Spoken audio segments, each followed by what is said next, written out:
स्वागत दोस्तों, आज हम लोग सिसरो के बारे में पढ़ेंगे। तो सिसरो को पढ़ने से पहले थोड़ा सा हम लोग एक चीज़ जान लेते हैं कि बेसिकली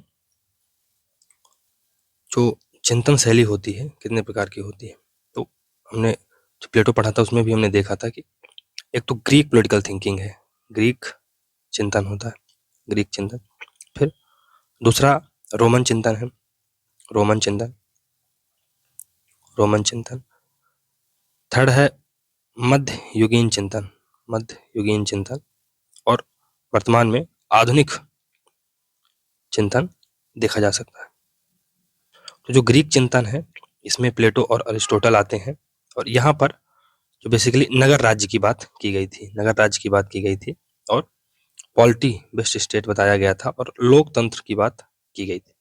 रोमन जो थिंकिंग है, रोमन जो थिंकिंग है वहाँ पर रोमन गणराज्य की बात की गई थी। यहाँ पर बेसिकली गणराज्य थे जिनके माध्यम से शासन किया जाता था। जो मध्ययुगीन थिंकिंग है, मध्ययुगीन जो चिंतन है उसमें मसीही यानी ईसा मसीह के बारे में ही ज्यादातर चर्चाएं की गई है। और आधुनिक चिंतन तो यहाँ पर बहुत सारे विचार हम देखने को मिलते हैं, स्वतंत्रता, समानता, तो ये वहां से चीजें आई हैं। तो अभी जो हम लोग सिसरो पढ़ेंगे वो रोमन पॉलिटिकल थिंकिंग से रिलेटेड इशू है या रोमन पॉलिटिकल थिंकिंग से रिलेटेड थिंकर है। तो जो रोमन चिंतन है, रोमन चिंतन, उसमें 3-4 थिंकर महत्वपूर्ण है। जैसे एक तो सिसरो ही हो गया, सिसरो हो गया, एक पोलिबस था, पोलिबियस, और एक था सेनेका।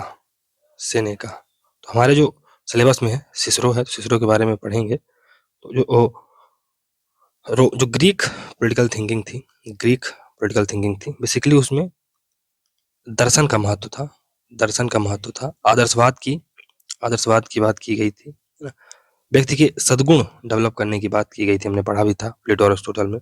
नैतिकता पर बात आती है और जो ग्रीक पॉलिटिकल थिंकिंग है इसमें राज्य को सर्वोच्च संस्था माना जाता है और जो ग्रीक पॉलिटिकल थिंकिंग है उसमें राज्य को व्यक्ति से ज्यादा महत्वपूर्ण माना गया, लेकिन वहीं जो रोमन थिंकिंग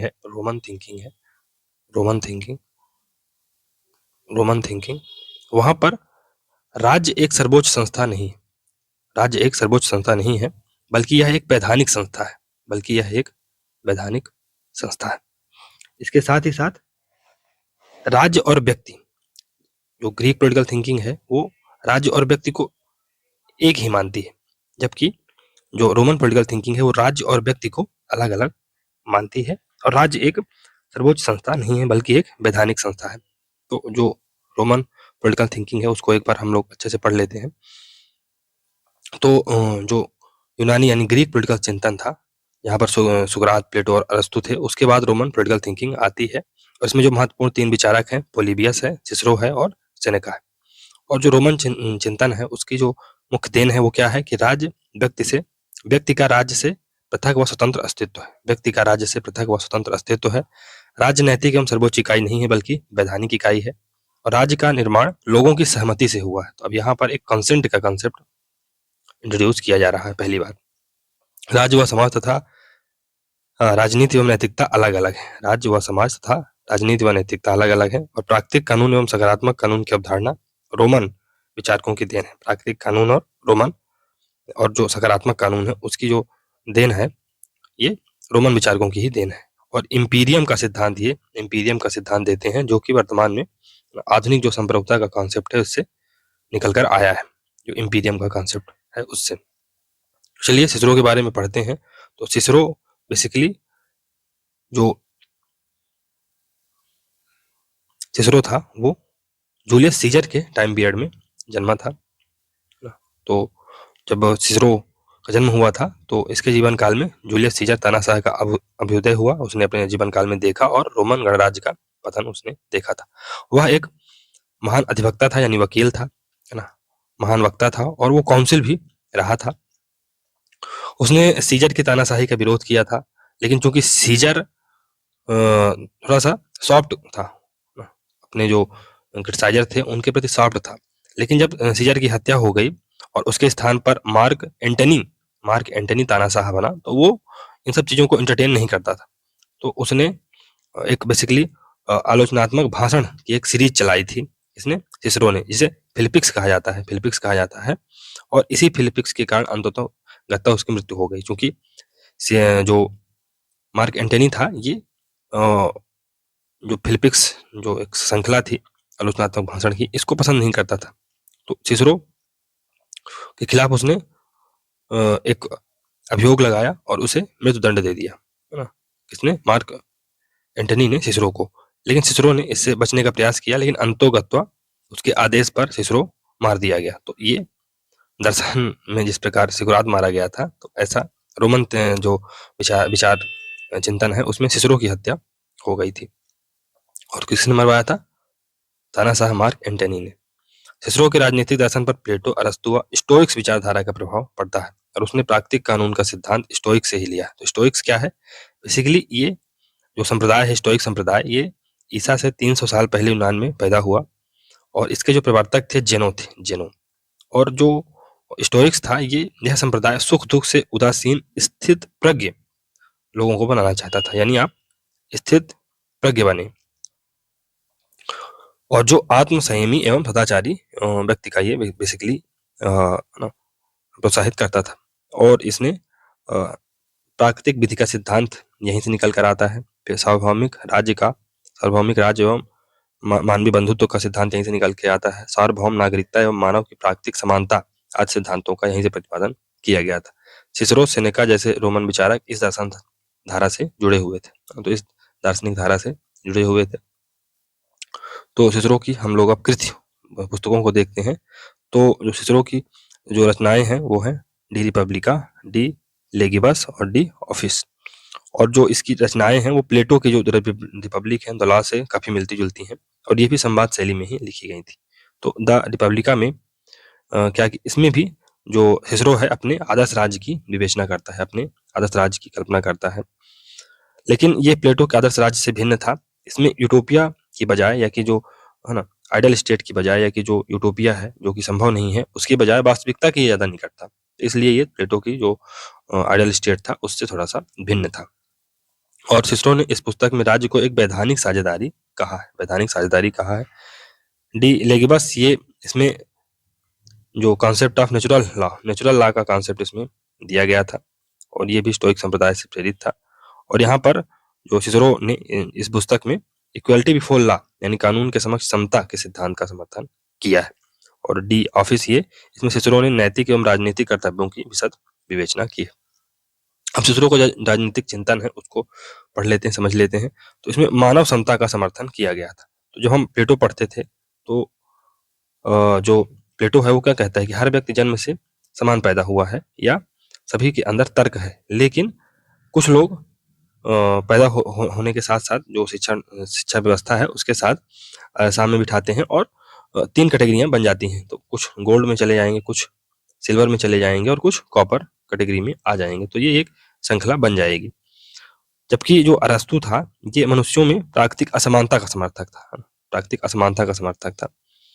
लेकिन सिसरो इसको नहीं मानता है। सिसरो प्राकृतिक समानता की बात करता है। उसका मानना था कि सद्गुणी होने की क्षमता एवं बुद्धि सभी मानवों में पाई जाती है, और इसीलिए फिर जो सिसरो है वो दास्ता को अस्वाभाविक एवं कृत्रिम बताता है और उसे अस्वीकार कर देता है, और इसके स्थान पर वह विश्व एकता एवं विश्व बंधुत्व का समर्थन करता है। सिसरो, एम बी फॉस्टर ने सिसरो के बारे में क्या कहा है? सिसरो का चिंतन 2 सिद्धांतों पर आधारित है जो अरस्तु के बाद के हैं। प्रथम प्राकृतिक कानून, और दूसरा है मनुष्यों की समता। प्राकृतिक कानून और दूसरा है मनुष्यों की समता। राज्य संबंधी विचार, तो प्लेटो व अरस्तु की तरह सिसरो राज्य को स्वाभाविक संस्था मानता है। पर एक तत्व जो अलग है कि सिसरो राज्य की उत्पत्ति में जन सहमति को आवश्यक मानता है। तो राज्य का जो निर्माण हुआ है, या राज्य जो उत्पन्न हुआ है, वो सामाजिक समझौते या शक्ति से नहीं बल्कि जन सहमति से उत्पन्न हुआ। और सिसरो ने राज्य को जनता का मामला व वैधानिक साझेदारी कहा है। और इस प्रकार जो राज्य है, ये जो सिसरो का राज्य है, ये लोक संप्रभुता से ज्यादा साम्य दिखाता है ना, जो कि रूसो का कॉन्सेप्ट था। तो रूसो के लोक संप्रभुता से ज्यादा साम्य दिखाता है, जो इसका उद्देश्य सामूहिक जन कल्याण था। और जो राज्य है सिसरो का, उसका जो औचित्य है वो केवल जान माल की सुरक्षा नहीं है ना? तो जान माल की सुरक्षा करने वाली एक अनुबंध जनित संस्था मात्र नहीं है, जैसा कि हॉब्स मानता है। यह एक लोक संप्रभुता से साम्य रखने वाली है ना, संस्था है, जिसका उद्देश्य है जन कल्याण, जिसे रूसो ने बताया। फिर सिसरो राज्य सर्वसाधारण की है ना, राज्य सर्वसाधारण की संपत्ति है, ऐसा बोलता है। और यह बहुत सारे लोगों का ऐसा समुदाय है जो न्याय की प्रतिष्ठा एवं सर्वहित में सहयोग का समझौता करके संगठित हुए हैं। और यहाँ पर सिसरो कहता है कि जो आज्ञाकारिता भय से उद्गमित होती है वह स्थायी व शाश्वत नहीं हो सकती है। इसके विपरीत प्रेम से प्रभावित आज्ञाकारिता सदा सदा के लिए निष्ठा आधारित होती है। तो यहाँ पर इसने जो प्रेम पर आधारित या जो सॉफ्ट पावर से संचालित जो आज्ञाकारिता है, जो ऑब्लिगेशन है, वो ज़्यादा महत्वपूर्ण होता है, इसके बजाय कि आप भय से किसी को अपने अधीन लाएं। फिर प्राकृतिक कानून, नेचुरल लॉ की बात करता है। तो प्राकृतिक कानून शाश्वत होते हैं, हमेशा हमेशा के लिए होते हैं, और जो राज्य सत्ता की बजाय मानवीय तर्क बुद्धि पर आधारित होते हैं। तो प्राकृतिक कानून क्या है, नेचुरल लॉ क्या है कि अगर कोई निर्दोष व्यक्ति है तो उसको दंडित ना किया जाए, या कि जिस व्यक्ति ने जितना जिस व्यक्ति ने जितना अपराध किया उस हिसाब से उसको उस प्रपोर्शन में उसको दंड दिया जाए। तो अगर किसी व्यक्ति ने किसी एक व्यक्ति को है ना थप्पड़ मारा है और किसी ने उसका गला काटा है, तो वो दोनों एक प्रकार उनको नहीं ट्रीट किया जाना चाहिए। जिसने गला काटा है उसकी सजा अलग होनी चाहिए, और जिसने केवल थप्पड़ मारा है उसकी सजा अलग होनी चाहिए। और प्रत्येक व्यक्ति जीना चाहता है, अतः आत्मरक्षा का जो भाव है ये प्राकृतिक कानून है, नेचुरल लॉ। ये कानून मानवीय विवेक पर आधारित होते हैं। सकारात्मक कानून बेसिकली कौन से कानून होते हैं? सकारात्मक कानून ये प्रत्यक्ष कानून होते हैं जिन्हें राज्य द्वारा जिन्हें बनाया जाता है ना? और ये सार्वभौमिक नहीं होते हैं सकारात्मक कानून जो राज्य द्वारा बनाए जाते हैं। क्यों? क्योंकि अगर मोनार्की है तो वहाँ के कानून अलग हो जाएंगे। अगर ओलिगार्की है या एस्टोक्रेसी है तो कानून कुछ अलग हो जाएंगे। यदि पॉलिटी है या डेमोक्रेसी है तो कानून अलग हो जाएंगे। तो कानून शासन सत्ता के हिसाब से बदलते रहते हैं। तो पॉजिटिव कानून क्या है? राज्य द्वारा बनाए जाते हैं। फॉर एग्जाम्पल भारत में जो जीएसटी कानून लाया गया, या कि बहुत सारे ऐसे कानून है ना, उपभोक्ता संरक्षण अधिनियम, ये सब पॉजिटिव लॉ के उदाहरण है जो कि राज्य सरकार द्वारा या कि राज्य द्वारा बनाए जाते हैं। तो जो सकारात्मक कानूनों के विपरीत ये अनंत काल तक मान्य होते हैं। कौन? Natural law. इन्हें रद्द नहीं किया जा सकता और ना ही ये खत्म होते हैं, और इनसे हमें उचित व अनुचित के बारे में पता चलता है। नेचुरल लॉ हमें क्या बताते हैं कि क्या सही है और क्या गलत है, सही क्या है और गलत क्या है, ये हमको बताते हैं नेचुरल लॉ। फिर मानवीय तर्क या बुद्धि विवेक का तात्पर्य क्या है कि उचित का समर्थन और अनुचित का निषेध। उचित व अनुचित के निर्धारण का आधार प्रकृति होती है, ना कि किसी मानव की अपनी राय। सिसरो कानून उच्चतम बुद्धि एवं विवेक है, यह प्राकृतिक है, यह शाश्वत है, अपरिवर्तनशील है।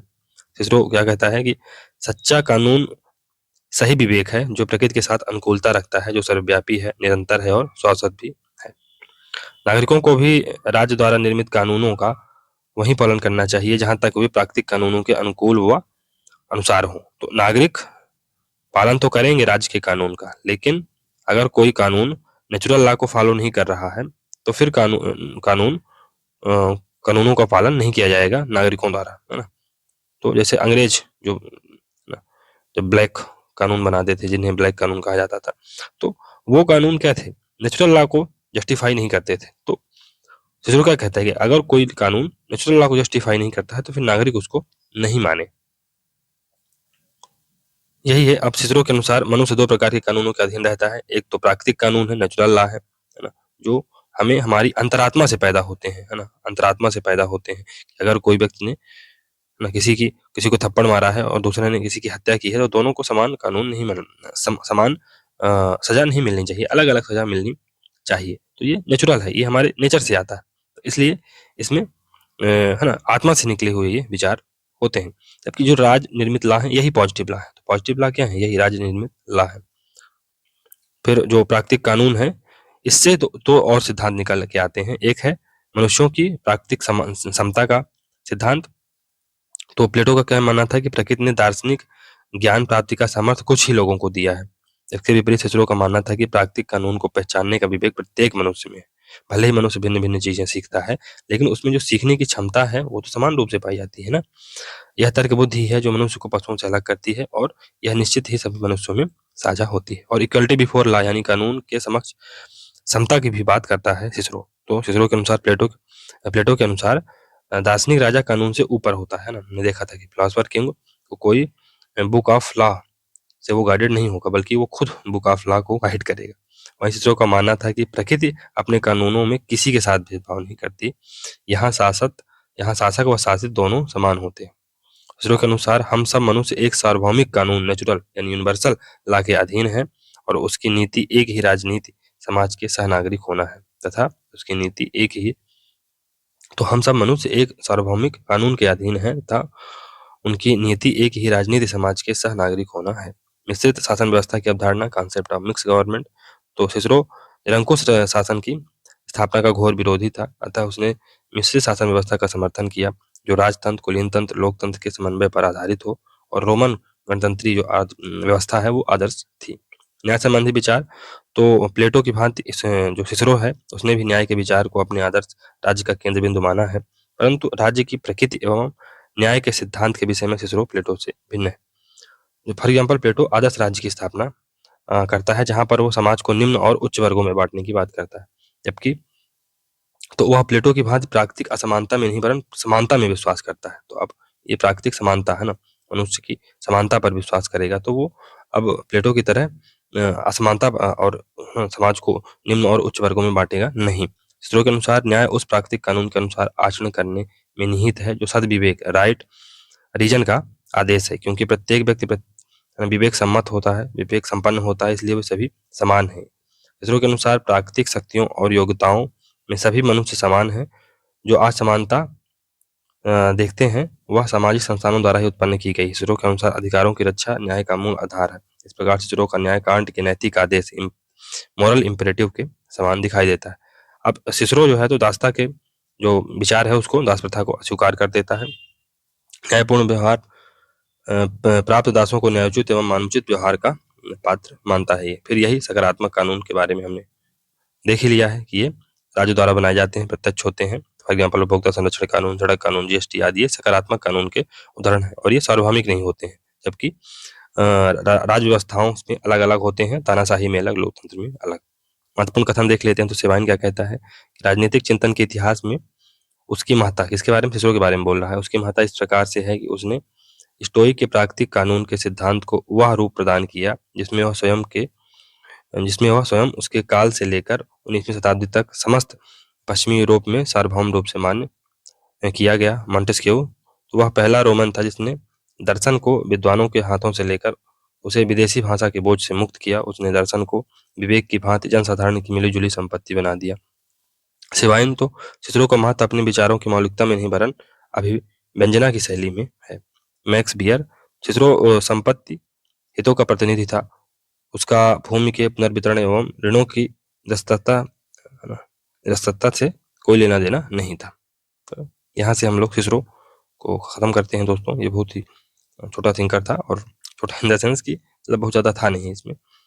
तो होप कि आप लोगों ने इस वीडियो को पूरा देखा होगा और इसको लाइक सब्सक्राइब करिए दोस्तों वीडियो को, और जो छोटी हमारी फैमिली है उसको बड़ा करने का प्रयास करिए। चलिए मिलते हैं अगले लेक्चर में, तब तक के लिए good bye, thank you very much.